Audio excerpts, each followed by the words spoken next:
ये वीडियो 22 जून को अपलोड होना चाहिए था, लेकिन किन्हीं कारणोंवश आज हो रहा है। 22 जून को इसलिए क्योंकि इस शख्सियत का जन्म 22 जून को हुआ था।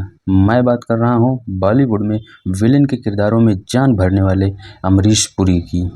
गब्बर के बाद अगर कोई विलेन मशहूर हुआ है तो उसका श्रेय अमरीश पुरी को जाता है, क्योंकि इनके किरदारों में ही वो क्षमता थी जिसने गब्बर को टक्कर दी। इनके बड़े दो भाई पहले से ही अभिनेता थे, मदन पुरी और चमन पुरी। इनके भाइयों ने विलेन और चारित्रिक भूमिकाएं निभाई हैं। मशहूर अभिनेता और सिंगर के.एल. सहगल इनके चचेरे भाई थे। पंजाब में जन्मे अमरीश पुरी पंजाब और शिमला में पढ़ाई करने के बाद मुंबई चले गए। चाहत थी फिल्मों में काम करने की, ट्राई किया, काम बना नहीं, जबकि इनके भाई पहले से ही काम कर रहे थे।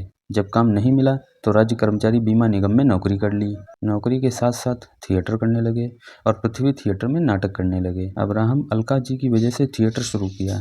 थिएटर इतना भाग गया कि 1979 का संगीत नाटक अकेडमी पुरस्कार तक इन्हें मिल गया। हालांकि इनकी डेब्यू फिल्म 1970 में ही आ चुकी थी। फिल्म थी प्रेम पुजारी, लेकिन 70 से 80 तक कई फिल्मों में काम करने के बावजूद भी उन्हें सफलता नहीं मिल रही थी। सिर्फ लोग उन्हें जानने लगे थे, लेकिन अभी तक दमदार कैरेक्टर नहीं मिला था। 84 में हॉलीवुड फिल्म इंडियाना जोन्स में काम किया। इसमें इन्होंने अपना सिर मुंडवा लिया था। यह कैरेक्टर इन्हें इतना पसंद आया था कि ये अधिकतर बिना बालों के ही रहते थे। अमरीश पुरी को आर्ट फिल्में ज़्यादा पसंद थी। कॉमर्शियल फिल्में इन्होंने बाद में करना शुरू किया।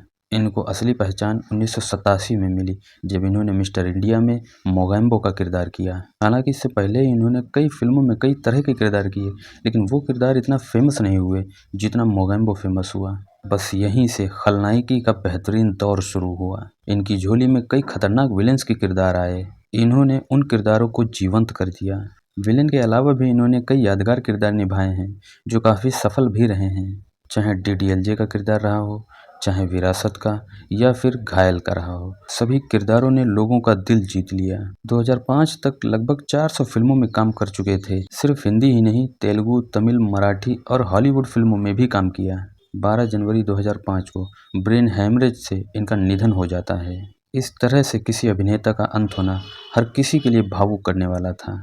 इनकी मौत 72 वर्ष की उम्र में हुई। हालांकि इन्होंने 40 वर्ष की उम्र में फिल्में करना शुरू किया था। इनकी आखिरी बॉलीवुड फिल्म किसना है, जो इनके मरने के बाद रिलीज हुई थी।